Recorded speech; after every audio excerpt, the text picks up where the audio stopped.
Ve'era on the idea of Yetzias Mitzrayim. What does it mean to leave Egypt? Hold on a second. Let's bring up the text.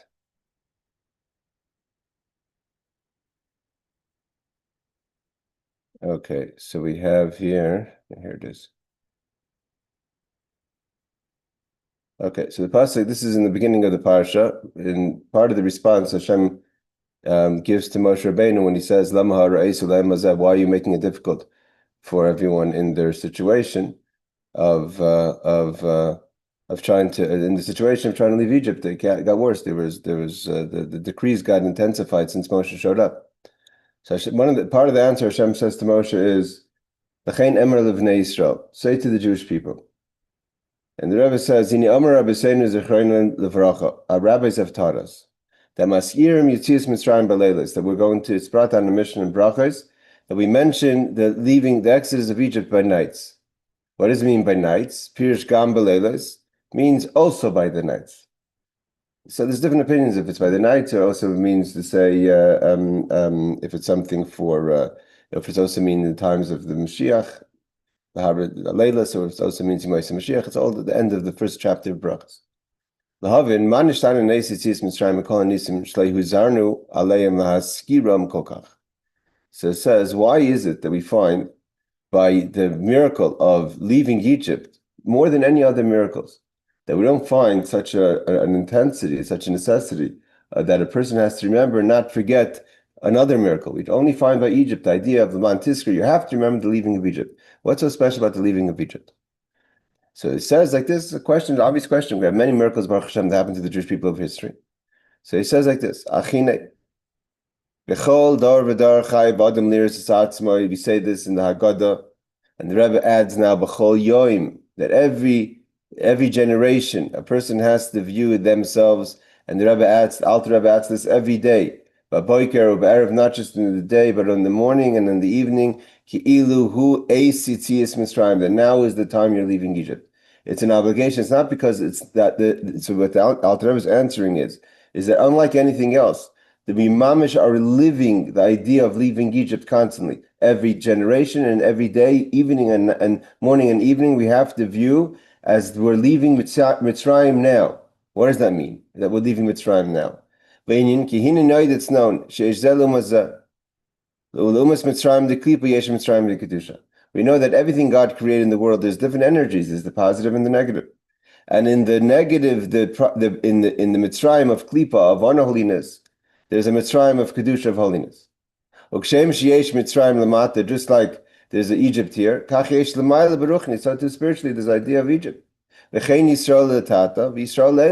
the Jewish people that are enslaved in Egypt here, and there's the spiritual concept of the Jewish people, Yisrael Eila, the Jewish people as they are beyond the physical, which also experiences the concept of Egypt and the need to leave Egypt.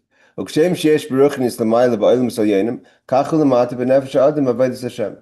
like in general, in the worlds, in the system, there's the concept of Yisrael, Mitzrayim, and leaving Egypt, so too in the person's individual life. In a person's life in this world, there's the idea of Egypt in our own Avodas Hashem, in our own service of God. What does it mean, the gathering place of the Jewish people? Above. The idea of the gathering place of the Jewish people is what it says, is what's beautiful and what's sweet, the love of the pleasure of Hashem. And what does this mean below in the person's soul? The love of pleasure for Hashem. It's defined, he says, the Alter Rebbe says, is he simchas hanefesh b'Hashem oisa.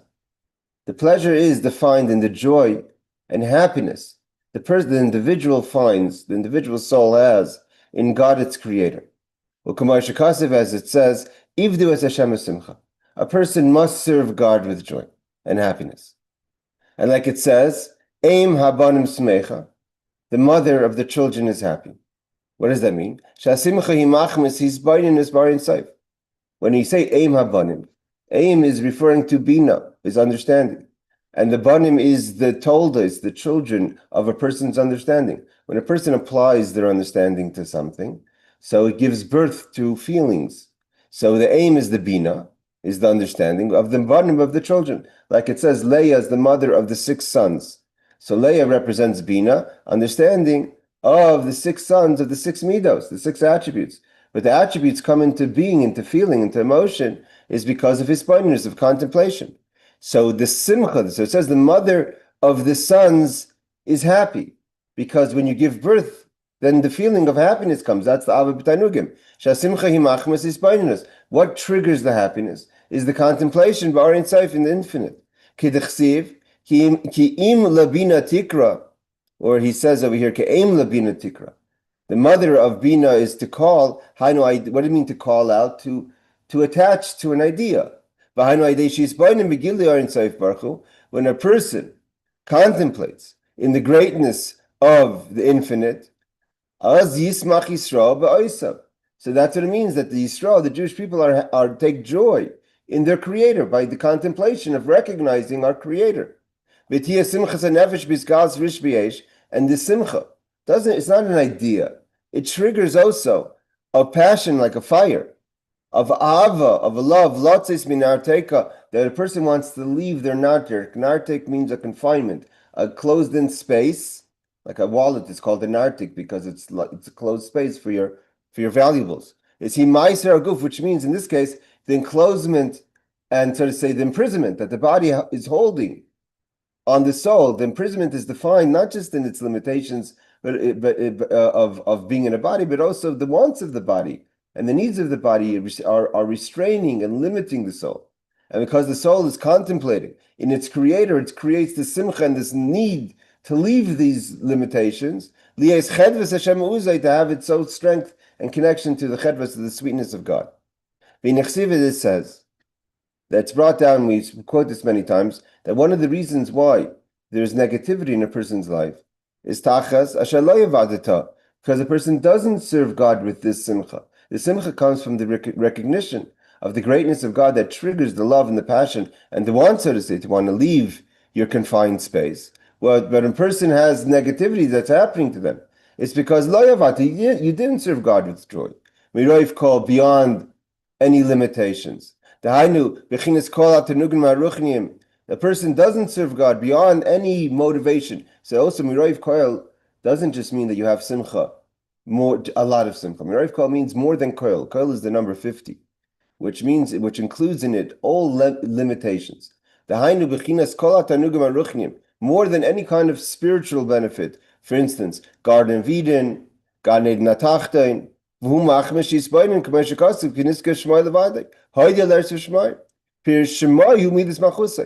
would trigger that a person should have pleasure in one's Creator is when a person realizes that only God's name is niskav, is elevated, and everything that's connected to creation is only a manifestation of the name, of the title, so to say. And God's ray is only on heaven and earth. Shmai humidis malchus is God, as God is king. Hashem melech shmai nikra, like a king who calls his name on his subjects. U'kamaimer umei v'goyel v'nei v'neiim, that God who brings a geula, a redemption to the descendants of the grandchildren, so to say, of Avram, Yitzchak, and Yaakov, leman shmai, on behalf of his name, bi'ahava, with love. Melech Oizer, a king who helps. That's how God rests within Sheshaychim v'tachtonim. Had God rests within creation, like it says v'shechanti b'saychim. God rests amongst the Jewish people. V'nikra shmoi melech al kol ha'olamas. God's name is as a king over creation, over worlds. God's kingship is over creation. God is alone. But this life of the world comes from God's manifestation as king. Because God manifests as king, therefore there's a connection with the creation. Otherwise, if the essence of God would be revealed in the creation, there would be no separation. God wants to be called king, and by definition, king has to have subjects, and subjects are separate from the king. And all this is part of the contemplation. When a person recognizes the greatness of God, and also what we recognize as great of God is only a manifestation, is the way God manifests as king. And not only that, the name itself is too high to be connected to its subjects. It says, V'niskav shmoi levad, that God's name is alone. It's only a manifestation of the name that gives life. She'ein aroich la'olamas im shmoi yisbarach klal, that the worlds, in all their needs and descriptions and limitations, it has no connection even to the name of Hashem. The name as a king, the essence of God is b'chlal beyond creation. But even as how he manifests in his name itself is beyond. It's like a person's title is so above what the subject that he's going to be involved in. Elohoide, it's only a ray, v'ziv shoshmayu hamer, that gives light on the earth. V'zer gan Eden tachten, that's the lower level of Garden of Eden. V'shamayim ze Garden Elyon, and heavens is the higher level of the Garden of Eden. Shesham tzadikim nen mesiv v'shchina, there's a higher manifestation. Aval b'shchina shu b'chinas shmai hu b'chinas levade, but that's all with the manifestation. But the name itself is beyond. So you can imagine that the Creator of God is so beyond our existence. There's no way to connect to even the actual name, just the manifestation of the name, the power of the king. It's like you're saying, what does this mean? Just to stop here for a second. We're talking about here of creating the hisbaininus, the simcha. The simcha is going to be that not only is the creator, but the simcha is the ability, what we could do with mitzvahs. Means what is the simcha? The simcha is you have to get beyond all this. The simcha, there's a lot of simcha and joy recognizing the creator. But then you say, but part of the recognition of the creator is also how much what you are connected to is so limited. It's not even the name of God. The name is when there's a name, let's say a king. So there's the name as king. King by definition means that the king rules over his subjects. So that itself is a separation between the king and its subjects, but gives life to its subjects. Everything that happens in the kingdom is because the king rules and wills it to be so. But beyond the fact that the title of king is so beyond who the king is, to know who really is this person. As an example, let's say. So who is the essence of this person who's the king? That's beyond even any kind of comprehension. But besides for that, even the actual understanding of what it means to be king is beyond that comprehension. That's what he's saying, V'niskav shmoi levadi, that God's name is even beyond us, and it's only a manifestation of the name that gives life, is because even this idea that how God manifests as king, as in his name and the title that we could have some sort of connection to, because the title gives us some sort of understanding of in our relationship, not the essence, but in as far as the relationship goes, as the life force goes. Even that, we don't have a connection to the actual name itself. We have a connection to the outcome of the name. What does it mean, the ray? The ray is the effect of the name. So what does it even mean that God is king? We don't really understand that either. But we know that there's an effect because he's a king, there's a creation. Yachid, God is totally beyond. The fact that there's life in the world is melech, because God's a king. But what does that mean that there's a melech? Even that we don't understand. We know the effect of the king. That the fact is that the fact that there's a king, there's a world. And the fact that there's a world, there's all the creations and all there's the life force, etc. But that's all just the manifestation of the concept of king. But even king itself we don't understand. So how are we supposed to get in touch with the essence that's even beyond the king? Who is this king? The etzem. So all this is, and so all we have over here is a connection, and although we have simcha in this, and we have hisbaininus, but we realize there's something so much greater than just that God is a king, the creator, so to say. Al b'chinas Torah mitzvahs, but when it comes to actually before, this is all in creation. As we see the creator, our existence, we're all part of the structure. Even a person who's a nefesh, who has a soul, we're all part of the structure. And from the highest worlds to the lowest worlds, this is a creation. But now how do we get in touch with who is this king? What does this king really want? Why did he create the world? But when a person performs Torah mitzvahs, when you study the Torah, you do a mitzvah, that's not connecting to the king, that's connecting to the essence.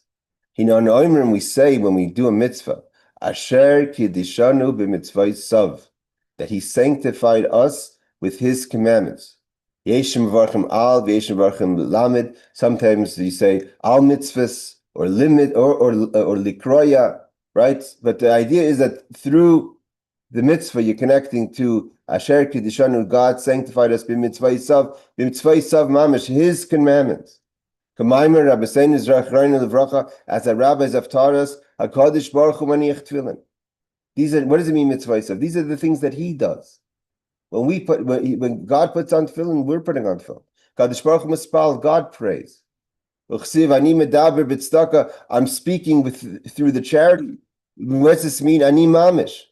God Himself is connected to the idea of giving, of charity. Now we're not talking about the king. We're talking about the essence. HaKadosh Baruch Hu, the Holy One, blessed be He Himself. That the Torah and the Holy One, blessed be He, is all one. And when we study Torah and perform mitzvahs, we're connecting with the essence. This is mamish, the Holy One, blessed be He. What does it mean? What does the word Kaddish mean? The Holy One, blessed be He. The word holy in Torah means Kaddish, means separate. This that is separate from creation. Where do you find it? Where do you touch it? Where do you get it? Where do you connect to it? It's through doing His commandments. And this brings tremendous simcha. That we said before, that the name itself couldn't accept God couldn't accept, so to say, even the name of God, creation couldn't accept. It's too close. It had to be a manifestation of God's kingship. The effect of God's being king. But to understand what does it mean to be king, that's too much for a world to be created. Nevertheless, when we do a mitzvah in this world, and specifically in this world, that's what He willed. He willed that the way you put on tefillin is not to study the laws only, but to study the laws and actually make the boxes and put them on in the right timing and the right manner. God limited Himself that the mitzvahs come down. You connect to His essence within the details of the commandment, each one according to its time and space and person. And then you're connected to the part, to Kadosh Baruch Hu, means that this same idea that we're saying that God is beyond creation. How do you get in touch with that Kadosh? That's something that's separate, is when you do mitzvahs, when you do His commandments. Ki nechsiv ki biyah Hashem tzur elam, the first two letters of God's name came creation, came the worlds. Sha'olam hazev va'olam haba gan eden atachton elyon. Everything we know, this world, the world to come, the Garden of Eden below and above. Nivru bebeis aisis mishmailava. They're only from two letters of God's name. Obizar Issa, the Zohar teaches, the machshava achas baras olam, with one thought, the structure of creation came into being. It's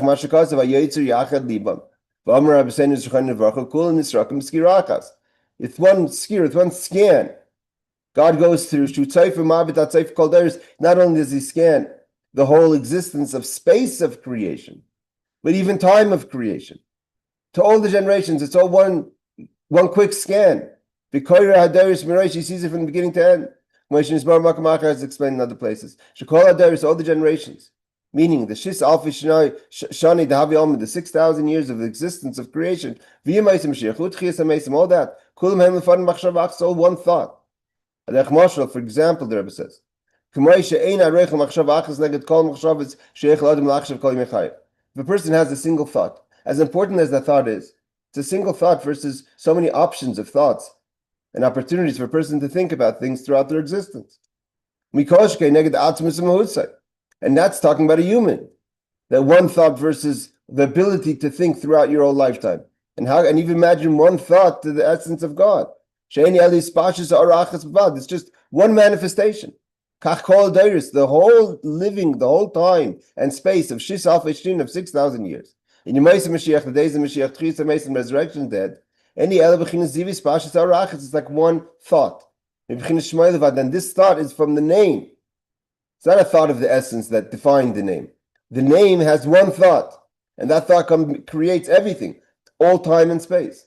Kadosh Baruch Hu, that's all, and that's only, again, that's a manifestation. But you want to get to Kadosh Baruch Hu, you want to get to the essence, to the Holy One, blessed be He, the essence, who is much beyond any kind of single thought of creation. No thought grasps Him, or He's grasped in a thought. The essence of God is not in the thought, of creation. Creation is like it has nothing to do with the essence of God. It's just a setting up a structure, and that's included in time and space. Ma'ashe'ein came b'Torah mitzvahs. But when a Yid, although Torah mitzvahs is in this thought, so it's not totally separate, meaning to say, it's not like there's another space and another existence that performs Torah mitzvahs. See, what we don't understand is it's very hard for us to grasp, is that everything that we're talking about is happening really in the single existence. Meaning to say that although we're saying that the structure of creation in time and space is a single thought, but and through the where is the essence in Torah mitzvahs? But the essence of Torah mitzvahs is in this thought. That where do you perform the Torah mitzvahs? Is in this world, and not just in the world of all worlds, but hayoim la'asaisam, in the world of action, in the physical body, not a spiritual existence. It's not a Torah that's for angels. Torah le b'shamayim, Torah is not in heaven, but there is in the actual performance of the mitzvah and studying of Torah, there is the essence. That's where he is. It's almost like literally. It'd be like almost like a lahavdil, a child who's playing with dolls and a dollhouse, and that's just the props, but it's just the story in the mind that's going on. That this is where the story's happening. So all the existence of the physical world is from a thought that has nothing to do with the essence, but where you're capturing God, so to say, where do you capture him in the mitzvah? Where do you connect to him is in the mitzvah. So this is what he's saying. What does it mean? That if a person is just going to look into God's creation and have a relationship, what does it mean to have a relationship in God's creation? Even if you're going to think about something that's not about you, let's say a person sits there and looks, you contemplate God's greatness, looking at a mountain or a fascinating tree or another part of creation. You're really taking in God's creation. That's connecting to the thought, to the single thought, to the ray of God's name. You're connecting to how God is a creator. And what it really is saying is that you're connecting to yourself. Because what are you taking joy? You're part of that creation. Although you're not the tree or the mountain, but the tree and the mountain is a space that you could get around, that you're connected to. It's you vis-a-vis the creation. The mitzvah, so when a person's connecting and building love and relationship with Hashem based on koil, on everything, the whole system of creation. So then you're it's like a person who walks. They say it's like a person who walks into a palace and is overwhelmed with the entry room. You have an opportunity to go see the king. The king is sitting on the throne. It's not important where the king is even sitting. You have an opportunity to meet the king, and instead you get stuck in the drawing room, or you get stuck in another. You're walking through Versailles. You see, wow, all these pictures and beautiful gold and silver. That's all just the man. That's not the king. That's the king's palace, not the king. But so when a person gets stuck in these rooms, you're in a heichel, you're in a chamber. So he said, excuse me, when a person pays attention to this, to all these words of truth, so what should that trigger? Then you have true happiness, true joy. Then you're taking joy in the infinite. That comes down and encloses itself. When a person is studying Torah, Maaseh mitzvahs, when a person performs a mitzvah, the person does the mitzvah. It's also not just the person does the mitzvah. The person God mirrors the person in the performance of the mitzvah. It's a relationship now. You're not just walking into God's creation. You're having a relationship with the Creator. And when you do a mitzvah and you study Torah, now you're bringing down the aura, the light of the infinite itself, not the manifestation of the name. Nothing in the world is worth it, so to say. It's connected like anything, like a single mitzvah. He says, however, so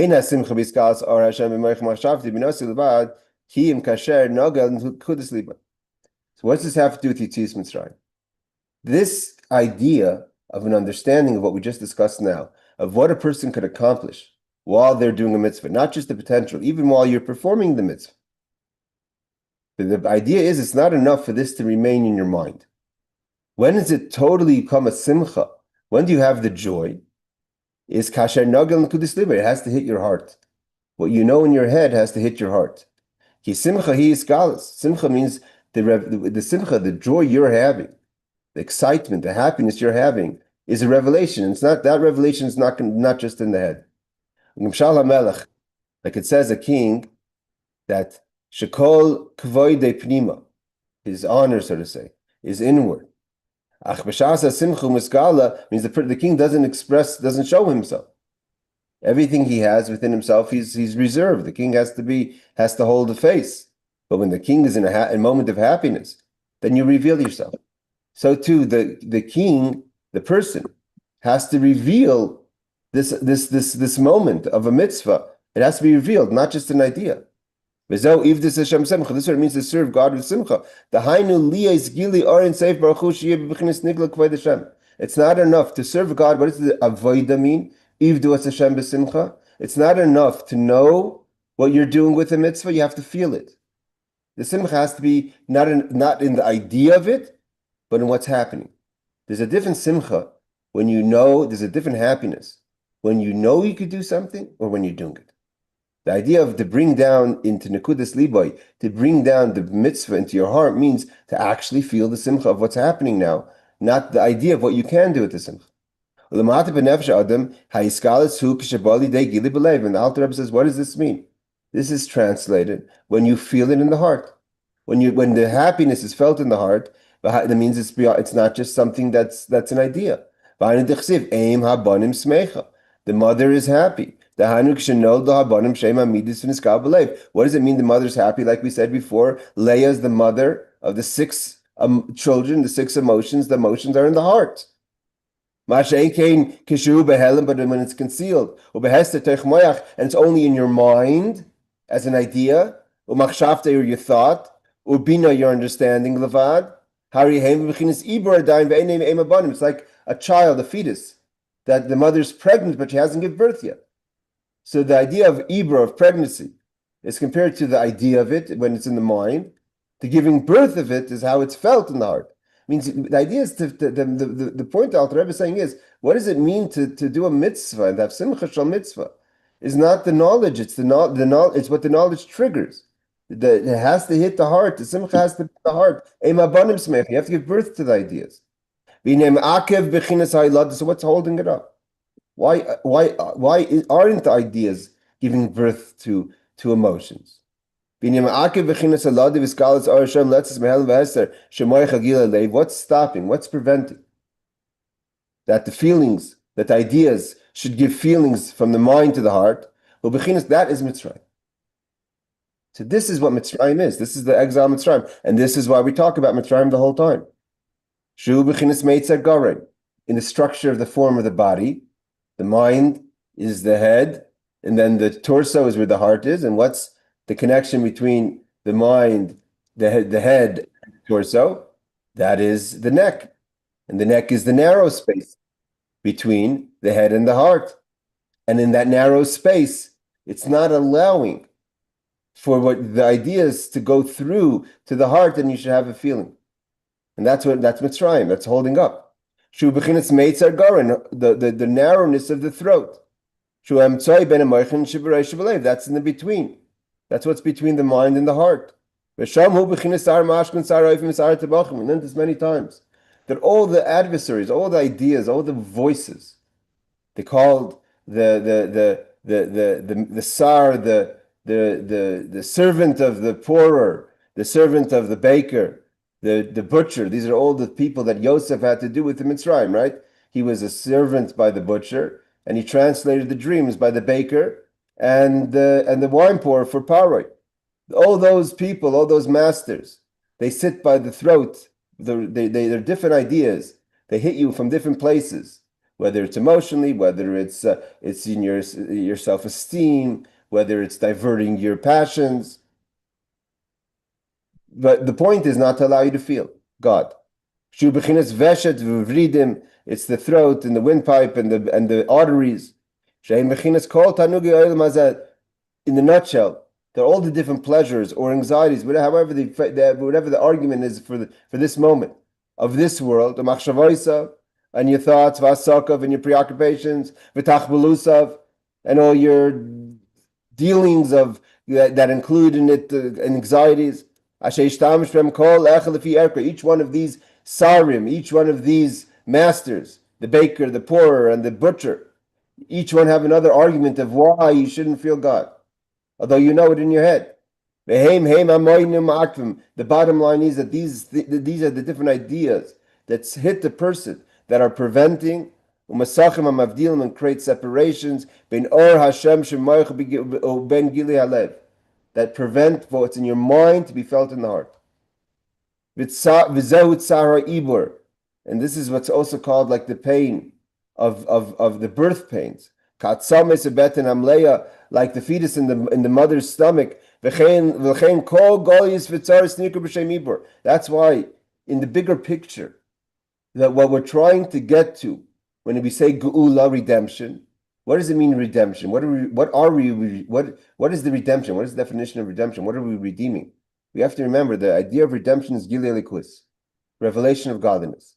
So as long as we don't have Gilui Elikus, which is what we're saying over here, that you can't feel, Gilui Elikus means the revealing, right? What does it mean to reveal it? That when you feel it and it creates the emotions, it gives birth to something. As long as it's not giving birth to something, it's still in a moment of pregnancy. There's a fetus as opposed to a child. And what's preventing it, that's called galus. That's exile. Geula is the birth. That's why we say Shmini Atzeres is the conception, and Shvisha Pesach, the splitting of the Red Sea, is Yitzias Mitzrayim, is the birth. Maamar saying is as the rabbis have taught that we say to Hashem that although we're in a situation of Ibur, although we're in a situation of pregnancy, you should still have our needs before you. Even if you're kind of upset at the Jewish people in a moment of pregnancy, it hasn't given birth yet to something, but still have compassion on your children. And Geula, what does it mean? Redemption is leidas, is giving birth. Then the child goes into it comes out, is revealed, like we said over here in the individual person. This is referring to the moment the person has the actual feeling in the heart. That's what it means. A Geula pratis. A Geula pratis beruchnis means, what does it mean to have a private redemption? A private redemption spiritually means you feel it. And that's what it means, that it comes out la'avroilim, the child comes out to the world. The birth comes out, and what happens before Mashiach comes? Before the redemption is the Chevle Mashiach. We know that this is a tradition the Jewish people had always, of the difficult times that's going to happen before the Mashiach comes, before the Geula, before the redemption. Why? Because that's like Chevle Leida. That's birth pains, right? It's easier for a mother during the 9 months of pregnancy, in some ways, obviously each person according to their own situation, than the actual process of giving birth. V'chziv harinu chalnu mipnei Hashem pirish kol b'chinas iber v'galsu kadesh yigil Hashem baruch hu. And we know that the whole purpose of the whole gullus, which is like the pregnancy, is that the pregnancy, the point of a pregnancy is that you give birth, God willing, to a healthy child, which means healthy feelings of love and passion and revelation and connection, revelation of godliness. That's what Geula is. Everything else that comes with the Geula is by way. The idea that there's not going to be Shibit Goliath, the idea that there's not going to be anti-Semitism, there's going to be temple. These are all methods, these are all either ways of the Gilui Elikus or come together with Gilui Elikus. But the point of the Golus is the Geula, and the Geula means revelation of godliness. And like in the example of pregnancy, this Chevle Leida. The hardest point is right before the birth. That's why by Moshe Rabbeinu, this is the conversation that God's having to Moshe at that point. Where's this conversation happening in the Torah? This is God telling Moshe, when Moshe comes back at the end of last week's parasha and says, things got worse. You sent me to be redeemed, right? You called in the midwife, and here comes the pain. Moshe Rabbeinu is supposed to deliver the redemption. And he comes to deliver redemption, things get much worse for the Jewish people. That's what he says. The fact is that right before the birth comes the birth pains. What does it mean, the birth pains, in spiritually, in finding the redemption? So here he says like this: then the spiritual chevle leida, the spiritual birth pains, when you're trying to reveal. So in the example, like we're saying here, that the geula pratis, the idea is that a person has an idea in their head, and it has to go through the Meitzar Gar and all the obstacles that are holding it up, and you want to reveal into the heart. So what is the birth pains that's pushing through? The Hanu lahargeshaka eva miriras almenisis pashas arashem is the all these energies, the wine pourer, the baker, the butcher, Paray, Amalek, everyone who's by the neck. There's a long list. He only mentions 3. There's other energies by the neck. Meitzagar and Oirif, all the front of the neck, back of the neck. What does it mean in the person, the birth pains? Is the recognition of the hold up itself? Is the hargish ka'ev, to feel the pain, the bitterness of Almanias Ispashtar Hashem, and the very fact that God is not, you're not feeling God inside you. That itself it should be birth pains. It means the punishment is in the situation. The punishment, I don't mean the punishment, we're saying the difficulty is not an outside difficulty. It's the very fact that you can't have the child. The very fact that it's hard to feel the feeling. Begila Lev, the very fact that you're not feeling God in your heart. Machmas, and why aren't you feeling God in your heart? Not because you don't understand. It's all the things of this world that manifest in all kind of different arguments of that you should divert your pleasures other place, or anxieties, or difficulties, or preoccupations, whatever, call it everything you want. There's different servants for different ideas. The baker, the butcher, and the wine pourer, they each have their own arguments, but they all the same idea, to prevent you from feeling. But when you push through, and you don't let the obstacles get in the way, you don't let the arguments get in the way, you don't pay attention to the narrative, and you allow for the feeling to be burned, to give birth within inside you, then it's true Yismach Yisrael Ba'isa. Then you have the true feeling of happiness that the Jewish person has, so to say, Ba'isa, in its creator. Yispar to call and that itself pushes away all the obstacles, Famasachim, and all the screens, Hamavdilim, Yikem, Vefes, they become nothing. When you're saying, 1 second, what's happening over here? When a person is not looking at the obstacles as real things, but what they really are, like the Baal Shem Tov says, when a person that comes to distract you in davening, when you see it as a distraction, as opposed to what the words the person is saying, the text that you get, the WhatsApp that you get while you're trying to daven, you see it for what it really is a distraction, then it goes away. When you're focused on the revelation, when you're focused on the geula, so then all this goes away. We know that in heaven, one of the most strongest remedies that a person has against forces of judgment. I'm talking dinim is judgment, right? How do you sweeten the judgment? What does it mean, sweeten the judgment? Again, like we always said, judgment is not lies. Judgment is judgment. There's a place for judgment. There's what to judge. There's actions that should be judged. But simcha, simcha is the highest force that overrides and sweetens. There's a judgment, but it sweetens the judgment. Why? Because simcha is that powerful. So too in a person. So just like simcha will break, when a person has simcha in this world and there's voices of judgment, God doesn't listen to the voices of judgment because he'd rather have a happy person. See, if a person's miserable, and then on top of that misery comes voices from the adversaries, the angels, those who are watching, and says, oh, this miserable person, not only is he or she so miserable, but also, do you know what they do in their misery? X, Y, and Z, all the list of things that should be judged. So this, what do you want from God? But when a person is a happy person, I'm not miserable. I'm not subscribing to the misery. There's a lot to be, not that there's not what to be miserable about. But I'm not subscribing to it. I'm going to be happy. So God hears the voices of adversaries, of negative, of judgment, but he's not interested in listening to them. Because this person's a happy person.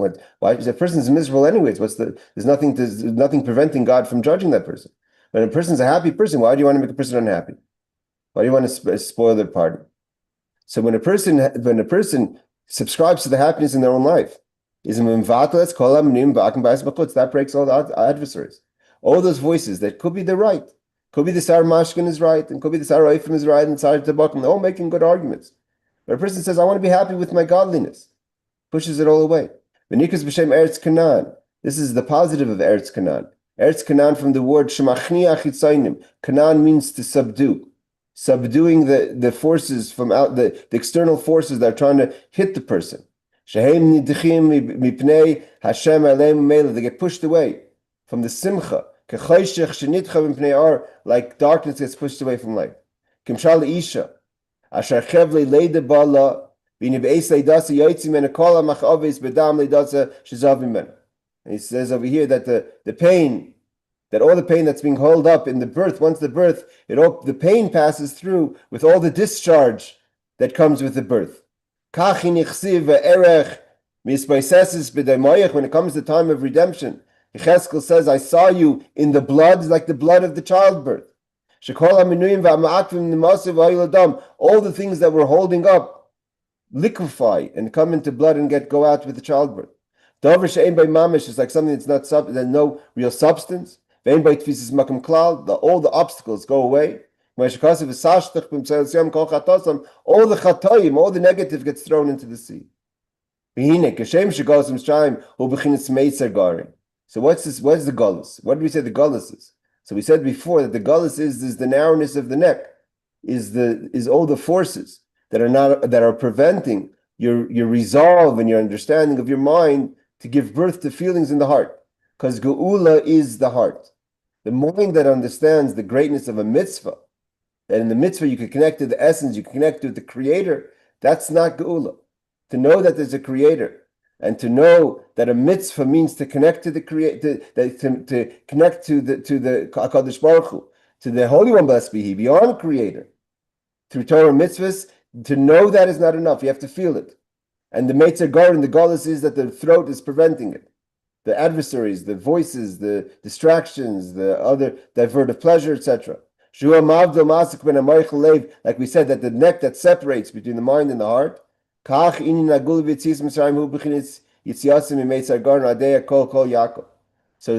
where the place is. Again, this is the idea that Alter Rebbe explains that you have to go to the place. You're not operating to connect the mind and the heart to avoid the neck. The same neck is where the coil of Kol Yaakov. You take the voices, you have all the voices of negative, the voices of distraction, the voices of anxieties. Take the voice of Torah. Kol Yaakov, the voice of Yaakov is the voice of Torah. Shakol Shu Begorin, it's in the throat itself. The same place where you have the adversaries. That's where you're going to find your solution. The throat is the place. That's why they're there. So the solution is not to bypass the throat. The solution is to go through the throat, but through the throat with other voices and other words, the words of Torah mitzvahs. Calling through Torah. When a person studies Torah, which we call in koyra b'Torah, you're calling.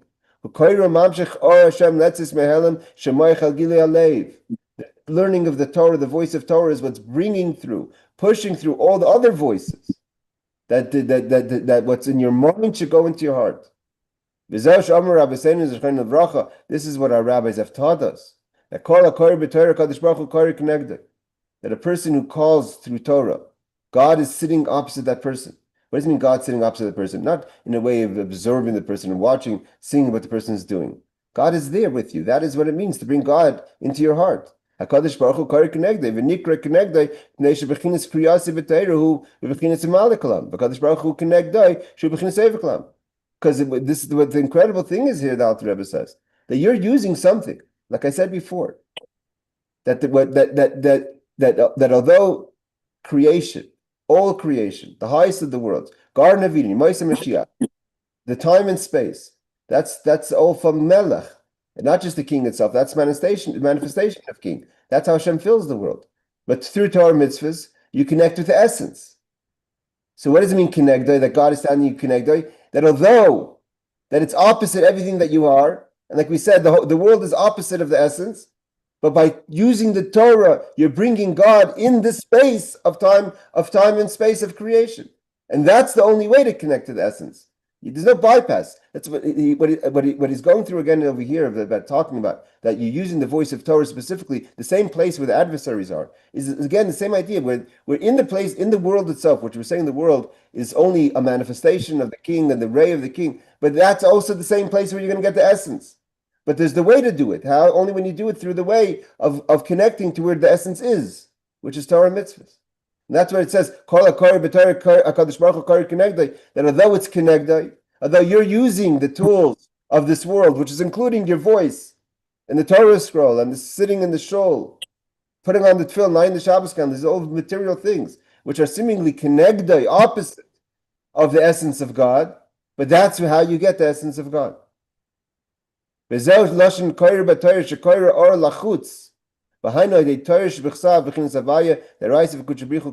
person studies the words of Torah, especially he says over here, now, the words of Torah, of the written Torah, is bringing godliness into this world through the studying of Torah. Sorry. Vizel, and this is what it means, that Moshe told the Jewish people. God tells Moshe to tell the Jewish people. Tell the Jewish people, that I'm Hashem, Yudke Vavke. And I'm going to take you out of this existence of Mitzrayim, both in the personal, the person's own Mitzrayim, the adversaries that are there, the wine pourer, the baker, the butcher, the paroi, the Amalek, from the civilized, from the suffering of Egypt. When a person studies Torah, that's what it means to break through. To the voice of Yaakov, that's what it means to leave Egypt. Because then you could power through that narrow space of the throat. Again, well, what about that we're living in this period of time that it's the birth pangs period that we're spending our whole lives in? You mean us specifically, as in our generation? Yes. So the question. What are you asking? Mashiach is not here. We're in a very painful time. How do we feel okay in the fact that this period of time is full of pain? Well, what would you tell a mother who's in that kind of pain? What would you tell a woman who's about to give birth and she's in that pain? But she has to get through it. But we're not getting through it. But meanwhile, we're in the birth pains all the time. Okay, but the birth in 6,000 years, it's a long time. But the birth pains are much more intense in the past, in our generation. It's very hard right now. Okay, I agree with you. But what would you tell a woman? You wouldn't say give up. You have to keep on. You have to get to that. But it's a very painful period. How do we feel okay when we're in the middle of the screaming? So you have. But what does a woman know? A woman knows that there's going to be a childbirth. There's going to be a birth. All this is for a reason. That's what God is saying. This is a conversation. What you're asking is the conversation Moshe had with God. Moshe comes back to God, like you said. Things that got worse. Why do you send me, Bichlal? Why are we here? Let's pretend like there's no baby. Why am I here? I made things worse. Yeah, but they got out of Egypt. We're in it. We're getting out of it. We're going to get out of Gullus. We're not there yet. It's almost there. Like you said, in the birth pains. Not in our lifetimes, probably. I don't think so. I disagree with you. But we can disagree on that. But this is disagreeing and not being happy or being upset, like in the example of childbirth, is not going to change the facts. The woman has to stick with the plan. Otherwise, it can get dangerous. The baby has to come out. There has to be a healthy birth. That's why a woman has to bring a sacrifice after childbirth, is because of all the thoughts that she's having during childbirth. Why did I get myself involved in this? Why did I do this? I'm never going to do it again. But all the promises that she makes during childbirth, because she's upset and she's in pain. So you're in pain. We're in pain. Yes, we're in pain, but we have to know. We have to know that there's a birth. That's what God's saying. Don't think that your reality is the pain of the childbirth. There's a birth that's going to happen after this. Yeah, but meanwhile, we in our gen, we are in the pain. We're in the pain, but we have to know that the pain is temporary. All these obstacles that we're discussing just now, it's going to be nullified. No longer are we going to suffer the pains of Egypt and the enslavement. But here the Rebbe now continues. We have a few more minutes. But that's not enough. The childbirth is not enough. You have to remember that the promise, and we spoke about this many times, that the promise was that there's going to be Matan Torah, and then he's going to go to the land, right? The promise that Avraham and Yitzchak and Yaakov was he's going to go to the land. This is not what it's all about.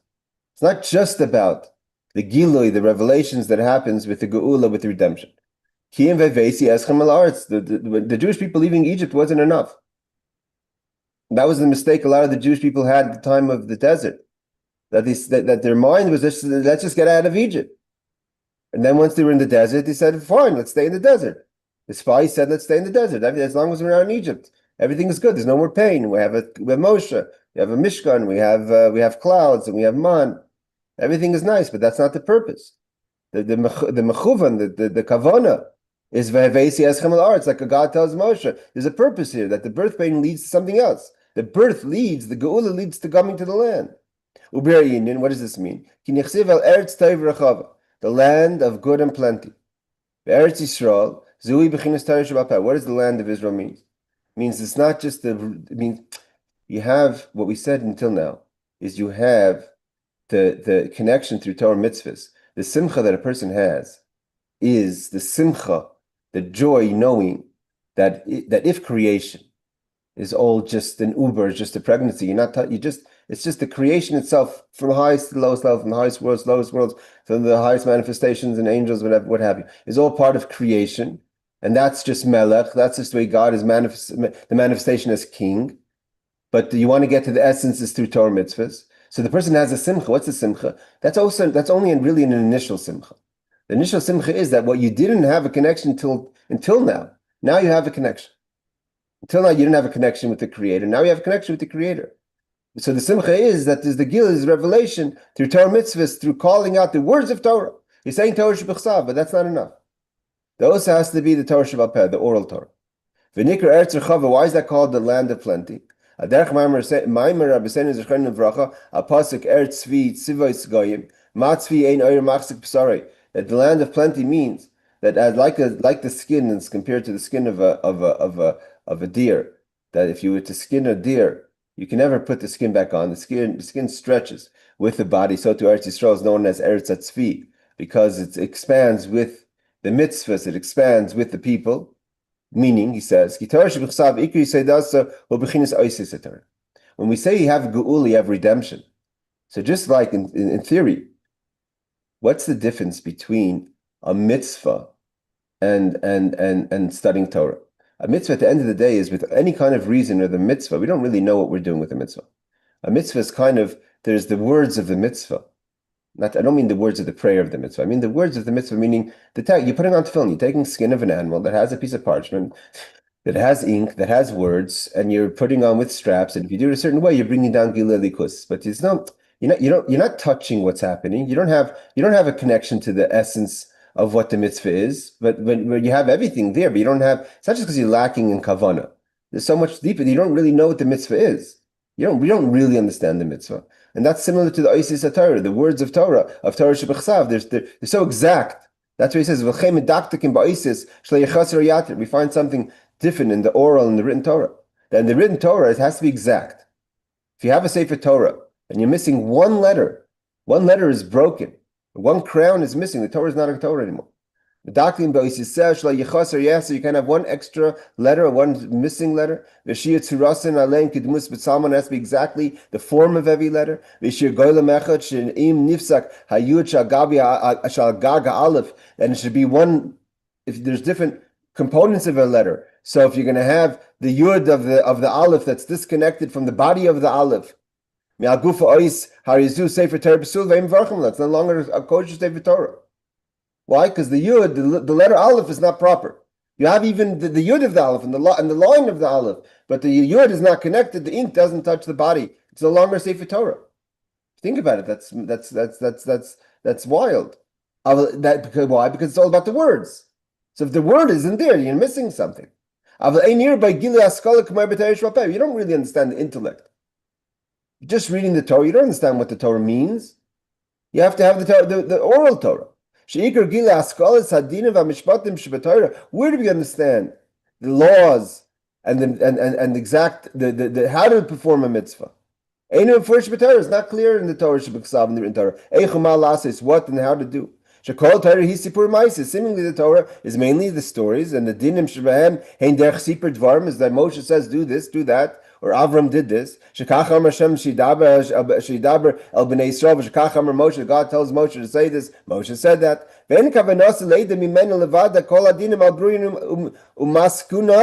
You can't properly understand how to perform, how to do a mitzvah from Torah Shebechsav.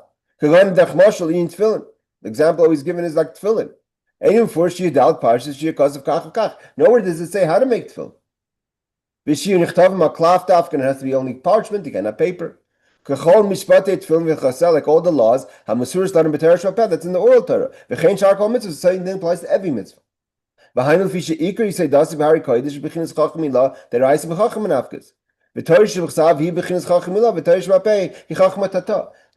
the Torah Shebechsav, it's the words. This is the words.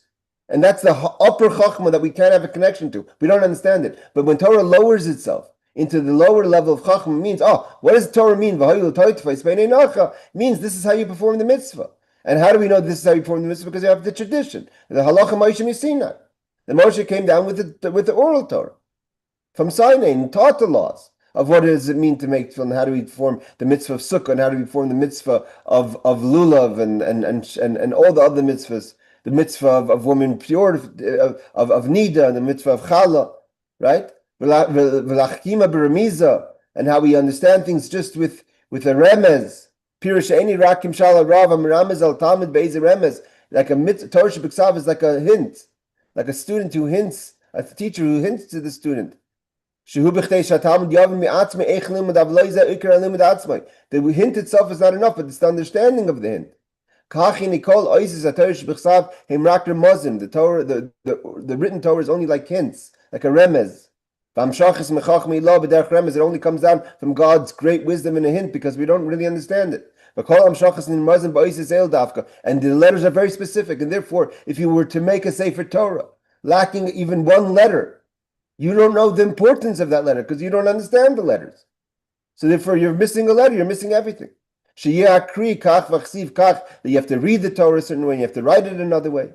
So you can't lack and add anything. The Torah is exact because we don't know what in the Torah is the point. The Torah has every single letter in this, like it says about Rabbi Akiva. He was able to understand from every crown the different verses of the law. Because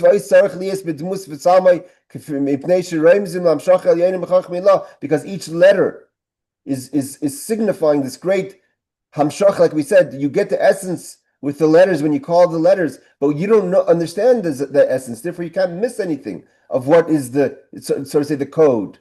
But the wisdom itself, we don't understand. We don't gather. We don't know the knowledge from the words. But we do have it in the oral Torah. And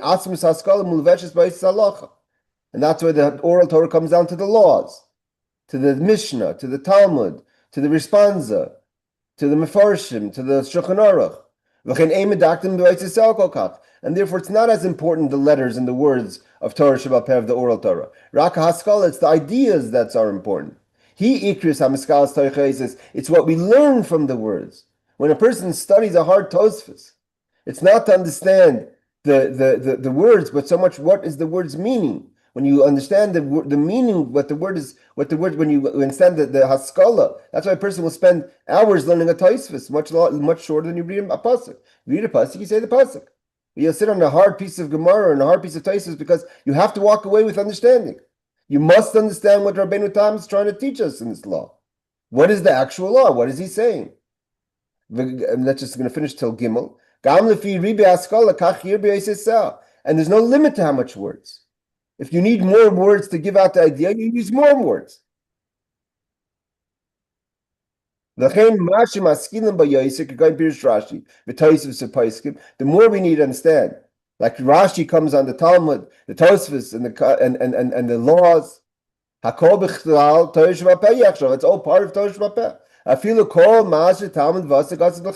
so much so that anything that a student is going to introduce in Torah is part of Torah. And only part of Torah was given to Moshe at Sinai. That's the land of plenty. It's not enough to walk away and say that I figured out how to connect it to essence. That's the geula. That's the redemption. That's the feeling in the heart. But it's not. That's not the land of plenty. The land of plenty is understanding the Torah mitzvahs, understanding the laws, studying the Torah, studying the heart, the difficult texts of the Shulchan Aruch, studying the text of the Mishnah, studying the text of the Talmud. It has no limits. Like it says that the deer can't. The skin doesn't hold its form. Means once you take it off. The skin of the deer grows with the flesh. And as the flesh grows, like the Torah Sheba'al Peh, so that's Eretz Yisrael.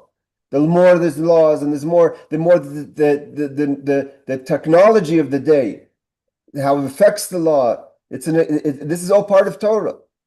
Everything grows together. The words grow with the ideas. Why is there more text? Because there's more concepts, more understanding. The text doesn't grow. There's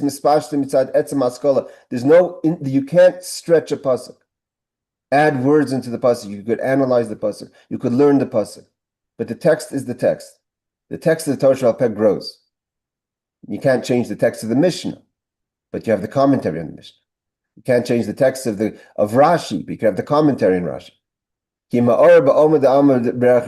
Torah Sheba'al is a remez, and that's what he says, that the idea of the true idea of geula, of redemption, is not just to know that you can connect to the essence, but to be part of the essence. The idea of Eretz Rechava is the land of plenty is that Baruch Hashem, God created us with minds, and God created us with hearts, and the minds and hearts should be also maximized. Person has talents and studies. You should study the text, understand it, pour over a difficult piece of Talmud or a difficult law, and that's what it means. Eretz Rechava, the land of plenty. That's not just that you're able to connect the coded method through Torah mitzvahs. That the Torah mitzvahs has in it, coded in it, so to say, the essence of God. But that the more you use you to connect, that's why the Rebbe always talked about, and finish over here, the Alter Rebbe always talked about, that the Rebbe always talked about the first day of Matan Torah, the first day they came to Sinai, God didn't say anything to the Jewish people. God only said, through Moshe, God just, because first you have to have the bittul. The bittul is connecting to the nosin Torah. But then afterwards, you have to, each person utilize what Hashem gives us. Hashem gives us a heart, use your heart for Torah. God blesses you with a good mind or any part of your mind. You're giving that to Torah. And that's what it means to really Eretz Rechava, to make the land of plenty. You should become the land of plenty. That's the true geula, a higher level of geula, not just to get out of Egypt, but your whole being becomes a being of Torah mitzvahs. Thank you all for joining. Laila.